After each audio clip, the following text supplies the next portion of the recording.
Welcome back to the John Krawczynski Show. The way this works, the John Krawczynski stars John Krawczynski from The Athletic.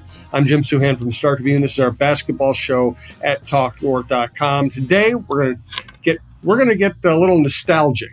And it's going to have something to do with Anthony Edwards. We might also talk a little bit about the Lynx, the stunning season they're having, and the nature of team chemistry, since everybody seems, not everybody, a lot of people seem to be very angry that Angel Reese isn't on this team, even though this team is winning more than they have in about 7 years. So let's get into it all. We're coming to you from the Aquarius Home Services Studios. We want to thank Princeton's Liquors, True Vision Institute, TSR Injury Law, and Shepherd Goods and Lamb Chops clothing line. So tell us about your memories of the days when Randy Moss and Kevin Garnett got together, and what might come in the near future here. Yeah, I mean, it was cool. Like, this is maybe the quietest time of the NBA calendar right now, late August, early September. Players are going to start getting back in the gym. I think, like, we're recording this on Tuesday, like literally today, and start getting ready for training camp at the end of the month. But you're kind of always looking for,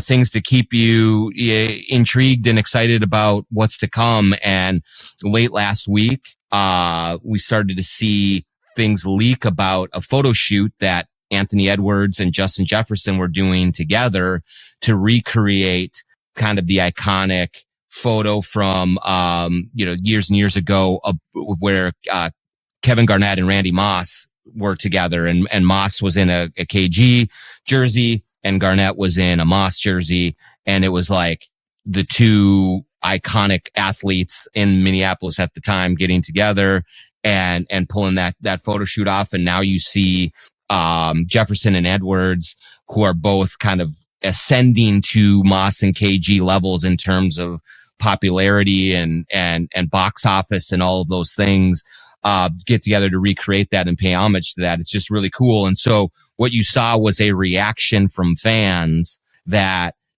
were thinking back to their youth and when they first saw that Moss and KG photo. And, I do think it's just a really cool sort of snapshot or a window into those times and to what times we're entering now, because back then Garnett was one of the very best players in the NBA. He had helped put the Timberwolves on the map and make them a regular playoff team and then eventually a Western Conference Finals team. Randy Moss was one of the most electrifying players in the NFL, was dominating with the Vikings and made the Vikings a primetime performer all of the time, and just one of the most popular players in the league as well. And they were both in Minnesota, and they were ours. Like, this was not something that is always happening in this market of just having the megawatt stars that people who, if you live in Florida or California or Oklahoma or wherever, are going to look and say, no, that's cool. The Vikings are cool because of Moss. The Timberwolves are cool because of KG. And that translates now because you have Anthony Edwards is one of the most popular players in the NBA, coming off of Team USA, and just a huge expectations coming into this year. And then you have Justin Jefferson, who is one of the most popular players in the NFL with the gritty and one of the most highly paid receivers and just incredibly productive. And even if the Vikings aren't quite on the same level from an expectation standpoint, he's still just one of those guys that is going to put up highlights that every other fan base is going to be jealous that the Vikings have Justin Jefferson and their team doesn't.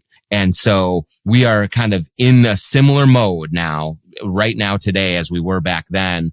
And it's just really kind of a very cool nostalgic thing to think about. And it's cool that these young guys are recognizing it and kind of looking back on the stars that came before them and trying to kind of mimic what they did. It is really cool. Kevin Garnett got what had been a terrible franchise to the Western Conference Finals. Randy Moss got what had been a very dysfunctional franchise to two NFC title games. Let me ask you this. Do you see either Jefferson or Edwards being dominant enough in their sports to actually push a Minnesota team to a championship? I mean, I think so. It's harder to say in football just because you're one of 22 on offense and defense, and so many other things factor into it. And how many superstar receivers are the drivers of a Super Bowl winning team.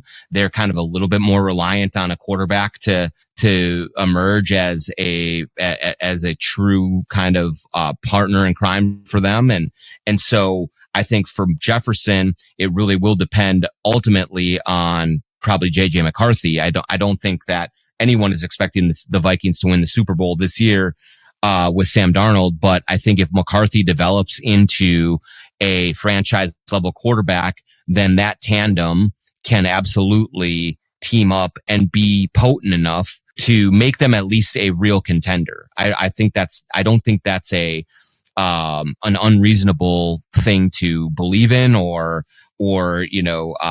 to get your hopes up about, because I think that that could be a legitimate combo if McCarthy makes that leap.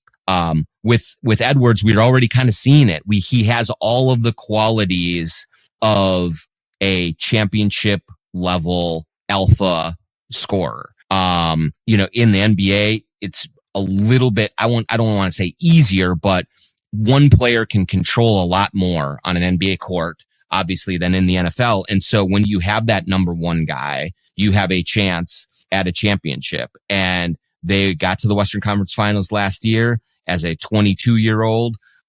He is dynamic. He is forceful. He has now been in the playoffs in 3 of his 4 seasons, and that's not an accident. And so, and given that he is surrounded by great talent here with the Timberwolves, they are going to enter the season with hopes of going to the finals and taking that next step, which is something the Timberwolves very rarely have said in their history. But Ant has shown that he rises to the level of the occasion in big moments in the playoffs. He is always very productive in these series. And so he has the makeup of an individual player that can raise his game, but also one that teammates love to play with and want to follow into battle. So I think that it is reasonable to think that both of them can do it. Now, it's a lot will have to happen for them to pull it off. But for the first time, maybe since Moss and KG, you really see both of the Vikings and Timberwolves have Super Bowl caliber players at those positions and capable of doing it, if everything falls into place. I'm always looking for a good column topic, so I'm going to throw one at you and see what you think of it here in a minute. But first of all, would you tell us about Princeton's Liquors? Princeton's Liquors in Maple Grove. Bill Princeton and the Princeton family have been selling alcoholic beverages for decades and decades, and they have been a part of this community for a very long time. Go to Princeton's Liquors in Maple Grove. They have one of the best selections of craft beer in the upper Midwest. They have one of the best selections of bourbon in the upper Midwest. They also have THC seltzers and gummies if you're looking for those. Any kinds of domestic beers, whatever you need, Princeton's Liquors will take care of you. And also when you walk into Princeton's Liquors, you are supporting a good member of the community, one who has been involved with the Timberwolves and Lynx, one who has worn the crunch suit during the summers, and one who has just been a member of this community for a long, long time. So your money is going to good hands, to the right people, taking care of the people who take care of us.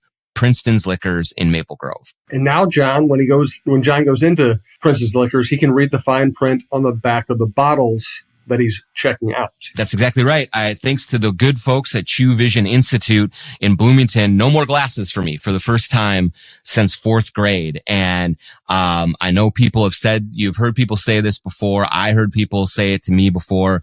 Oh, it's going to be changing your life. And I was like, okay, really? But I went in, I had LASIK surgery at Chew Vision in Bloomington, and it really has changed my life. Everything is easier without having to fumble for my glasses all the time, going swimming with the kids, going running, playing basketball, doing things that you just don't have to worry about glasses falling off, glasses getting fogged up, all of those things.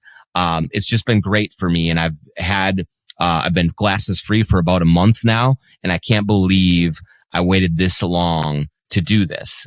You go in there, people are so welcoming at Chew Vision. They make you feel comfortable with the procedure. They give you a an extensive exam to really just make sure that you're getting the right choice for you in terms of your vision correction. And one of the cool things that I just went in for my month checkup last week, and you walk in and they all say congratulations. And it feels kind of weird at first, like congratulations, but I just had surgery. But it is, you're rewarding yourself by doing this, not having to pay money for glasses and contacts every year or 2 years anymore, not being weighed down by anything and held back by glasses anymore, just free to do whatever you want to do. And so when they say congratulations, I said thank you, because I felt like I did something for myself that is just going to make my life easier, and make everything better. And so go to True Vision, go to truevision.com and get a consultation set up. Tell them the John Krawczynski Show sent you. So we're getting nostalgic talking about Kevin Garnett, Randy Moss, and made me think, has the Timberwolves Lynx organization as a whole ever been in a better position than they are in right now, with two teams simultaneously? One goes to the Western Conference Finals, beats the defending champions on their home court in Game 7 of to get to the Western Conference Finals. Then you have the Lynx, who are playing their best basketball since 2017, their last championship run. It feels like this is kind of a special moment for that entire organization. Yeah, I think so. We've rarely seen the two organizations mesh up in terms of having really, really good teams with a chance to go deep into the playoffs. When in Garnett's prime and in his heyday, when the Wolves were going to the playoffs every year, the Lynx were struggling to get started early on in their kind of infancy as a group, and they struggled for a long time until Lindsay Whalen and Simone Augustus and Maya Moore and everyone linked up. And then once the Lynx kind of emerged as the model franchise in the WNBA and winning 4 championships and doing things the right way, the Wolves clearly went down into the gutter and just were not even a factor in the NBA for a very long time. Couldn't make the playoffs forever, were dysfunctional, changing coaches and trading players all the time. And so now you have two organizations that seem to be on not just stable footing, but kind of with real designs on going deep into the playoffs and possibly even going to the finals. I think it's been kind of cool to see the Lynx do it this way, Jim, in sort of a little more unexpected fashion.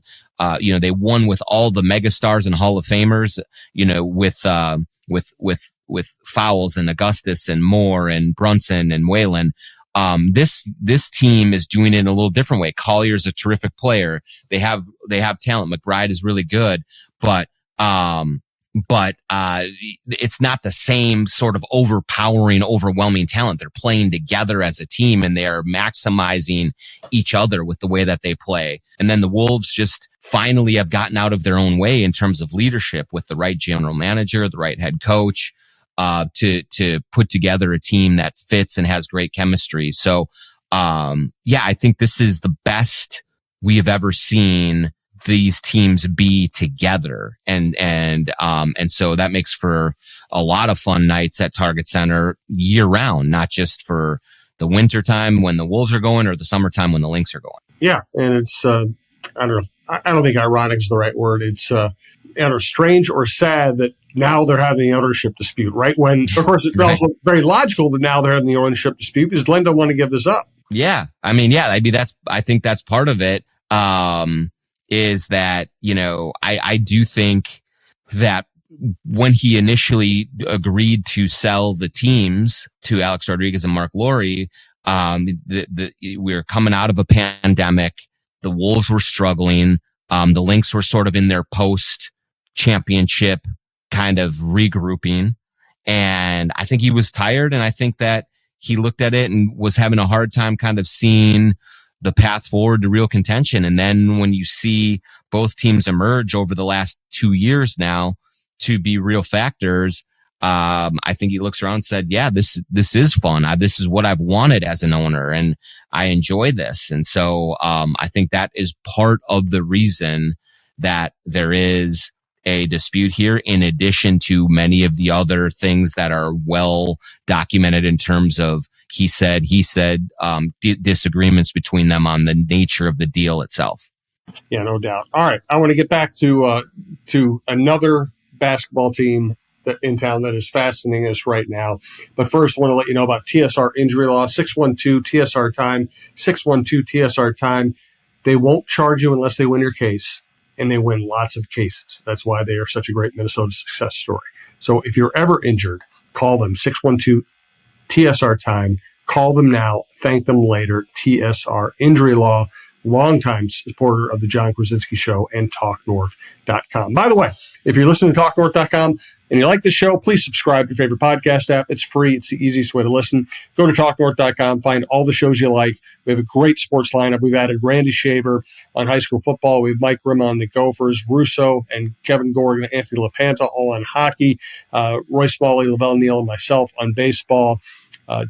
You have the John Krawczynski Show here. You have John and I are on the Viking Update Show. John Millay on Preps. This week's guest is Patrick Royce. You'll want to hear that one as well. Check it all out, plus our outdoor content at TalkNorth.com.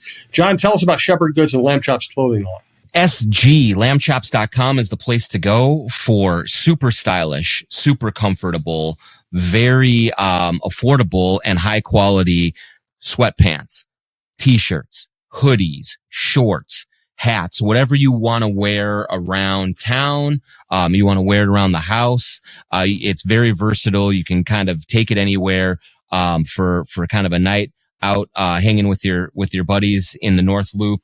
Or if you want to just be relaxing, watching football and basketball on the couch, Shepherd Goods and Lamb Chops Clothing have you covered. If you go to the website, sglambchops.com, use the promo code JONK20, and you'll get 20% off anything at the store there. And so they will take care of you. You've seen Jordan and Craig courtside at Lynx and Timberwolves games. Another group, another company that is a part of the Talk North family that supports our show, that is embedded in this community. And that's one of the really cool things about being involved with these guys is you'll see them around town. You'll see their clothing around town. They are part of the Twin Cities and being a role here. So go to sglambchops.com, JONK20 for 20% off anything there. And at the end of this show, we will answer a Twitter question for a free giveaway from Shepherd Goods and Lamb Chops Clothing.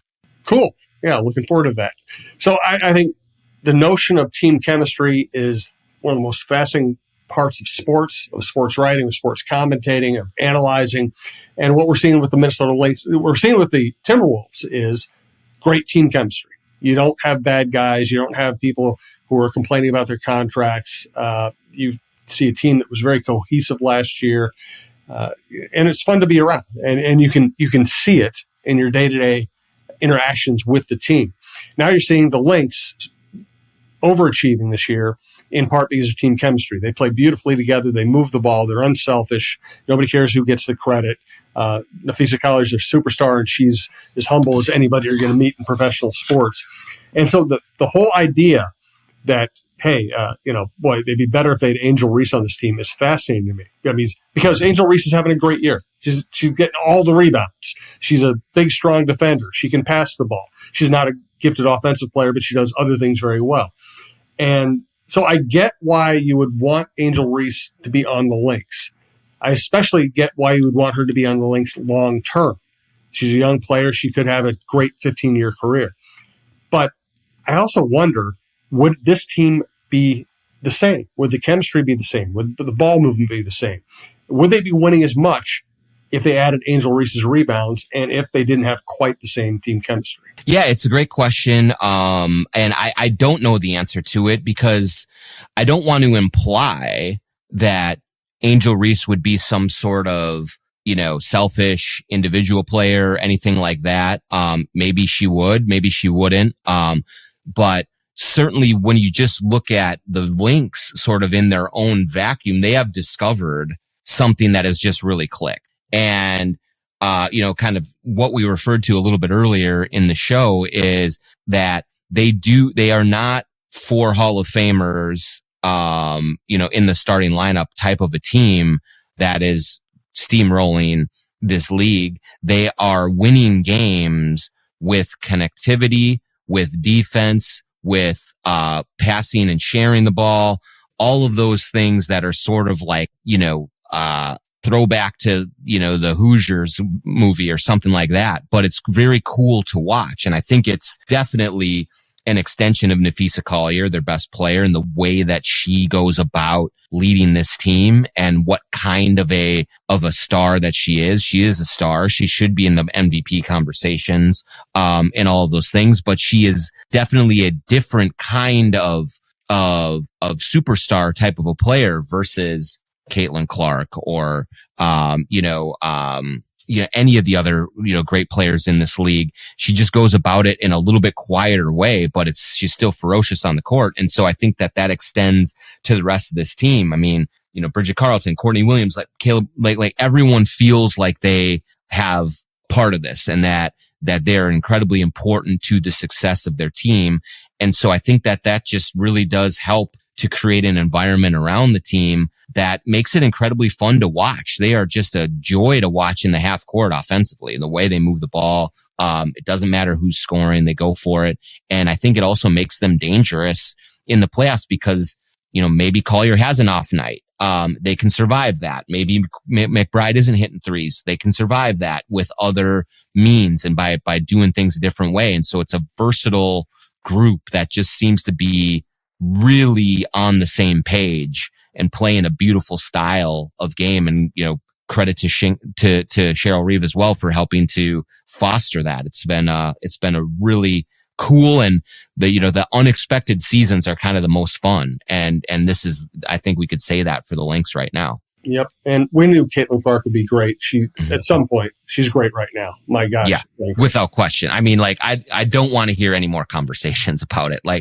She is an incredible player. And now you are seeing, you're seeing highlights where she's throwing full court passes and then her teammate is catching it and throwing behind the back to one of her teammates. That is all trickle down kind of confidence that they get from her. She is absolutely an unassailable star that is going to take this league to a completely different level, and any kind of nail biting or jealousy or whatever that comes of it, I just don't have time for, because everyone is going to benefit from her and from her presence and how good she is. She's legit. And the league is just going to another stratosphere thanks to a lot to what she's doing. No doubt. All right. We got our Twitter question. We do. Let me grab it here. Lost my place here. Okay. This one comes from Vikings FB chat. So he must be gearing up for, the season opener against the Giants with a little Timberwolves talk, but, a good question here. What do you think the role will be for Joe Ingles? Do you think he takes a majority of the minutes opened by Anderson's departure, or will those minutes be dispersed through Shannon Jr. and others? And so it is going to be an interesting thing for the Timberwolves in terms of incorporating Joe Ingles, because in so many respects, he is exactly Kyle Anderson from an offensive standpoint. The way that he passes, the way that he can be a hub for the offense from playing the 3 or the 4. He's certainly a much better shooter than Anderson. So I think he will give Chris Finch kind of more optionality with the offense in the half court when he is on the floor. I also think there may be times where he is sort of a pseudo point guard, point forward for this team and just running the offense when Mike Conley is getting some rest. So he's going to have a big role, and a lot of responsibility on his shoulders, but he is also kind of an old guy. So I think they're going to want to preserve his legs and make sure that he is healthy for the playoffs as well. And so I do think that you will see, it won't be a 1-to-1 minutes kind of sharing or replacement, Joe Ingles sliding completely into Kyle Anderson's spot. I do think Terrence Shannon Jr. will get some opportunities there, but also I do think that Naz Reid will play even more. He showed last season that he can almost play some 3 if you need him to, in addition to the 4 and the 5. And so I think that he also can pass the ball. He can handle it. And so I think that they're going to try to funnel some of Anderson's offensive duties through Nas as well. I don't think people have talked about that quite as much.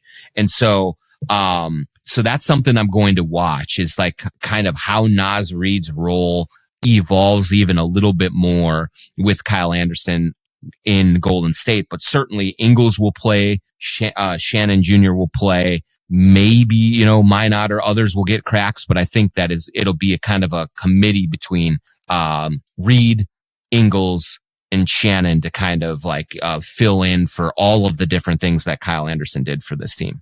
Good question. Good stuff from John. Again, it's going to be a blast of a season. We're also going to keep you updated on the Lynx because they are a fascinating team as well. Thank you for listening. Thanks to all of our sponsors. For John Krawczynski, I'm Jim Souhan, and this is TalkNorth.com.